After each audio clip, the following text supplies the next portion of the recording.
আজি কেন্দ্ৰীয় কেবিনেটৰ বৈঠক প্ৰধানমন্ত্ৰী নৰেন্দ্ৰ মোদীৰ অধ্যক্ষতাত অনুষ্ঠিত এই বৈঠক কেবিনেট বৈঠকত উপস্থিত মোদী মন্ত্ৰীসভাৰ সকলো মন্ত্ৰী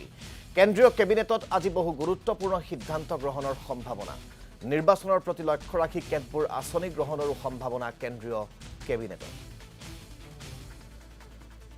আমি জনাইছো আপোনালোকক আজি কেন্দ্ৰীয় কেবিনেটৰ বৈঠক অনুষ্ঠিত হৈছে প্ৰধানমন্ত্ৰী নৰেন্দ্ৰ মোদীৰ অধ্যক্ষতাত ইতিমধ্যে এই বৈঠক আৰম্ভ হৈছে আৰু কেবিনেট বৈঠকত উপস্থিত মোদী মন্ত্ৰীসভাৰ সকলো মন্ত্ৰী কেন্দ্ৰীয় কেবিনেটত আজি বহু গুৰুত্বপূৰ্ণ সিদ্ধান্ত গ্ৰহণৰ সম্ভাৱনা আছে নিৰ্বাচনৰ প্ৰতি লক্ষ্য ৰাখি কেতবোৰ আঁচনি গ্ৰহণৰো সম্ভাৱনা আছে কেন্দ্ৰীয় এই কেবিনেটত এই সন্দৰ্ভত সবিশেষ জানিবলৈ আমাৰ দিল্লীৰ ব্যুৰো প্ৰাঞ্জল প্ৰতিম দাসৰ সৈতে আমি ফোনযোগে সংযোগ স্থাপন কৰিছো প্ৰাঞ্জল প্ৰতিম দাস নিৰ্বাচনৰ প্ৰাক মুহূৰ্তত কেন্দ্ৰীয় কেবিনেট আজি অনুষ্ঠিত হৈছে আৰু কেন্দ্ৰীয় কেবিনেটখন যথেষ্ট প্ৰাসংগিক বুলি পৰিগণিত হৈছে এটা কাৰণে যে তাত হয়তো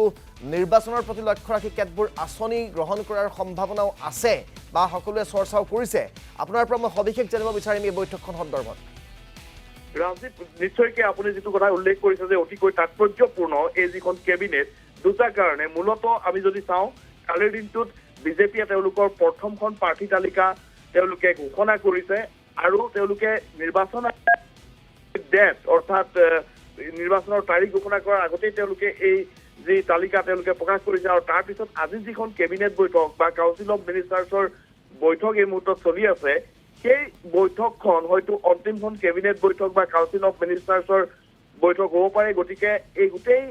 যি আজি দিনজোৰা কাৰ্যসূচী বা এই বৈঠকত নিশ্চয়কৈ কেতবোৰ এনেকুৱা সিদ্ধান্ত লোৱা হ'ব যিখিনিয়ে আগন্তুক দিনসমূহত বিশেষকৈ কোড অফ কণ্ডাক্ট জাৰি হোৱাৰ পূৰ্বে কিছু বৃহৎ সিদ্ধান্ত চৰকাৰখনে গ্ৰহণ কৰিব গতিকে লক্ষণীয় হ'ব এই সিদ্ধান্তসমূহ কি হ'ব আৰু কেনেধৰণৰ হ'ব আৰু দ্বিতীয়তে অসমৰ কাৰণে বা উত্তৰ পূবৰ কাৰণে গুৰুত্বপূৰ্ণ এটা বিষয় আছে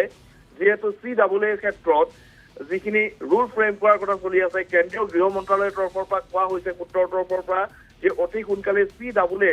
ৰুল ফ্ৰেম কৰা হ'ব গতিকে এই বিষয়টো আজি কাউন্সিল অফ মিনিষ্টাৰ্ছ বা কেবিনেটত এই গোটেই বিষয়খিনি হয়তো আলোচনা হ'ব পাৰে গতিকে লক্ষণীয় হ'ব আৰু কি বিষয় সন্নিৱিষ্ট হয় আৰু কি বিষয় থাকে আৰু নিৰ্বাচনৰ প্ৰাক মুহূৰ্তত হয়তো এইখনেই মোদী চৰকাৰৰ অন্তিমখন পূৰ্ণাংগ মন্ত্ৰীসভাৰ বা মন্ত্ৰী গোটৰ যি বৈঠক সেই বৈঠক হ'ব পাৰে আৰু গতিকে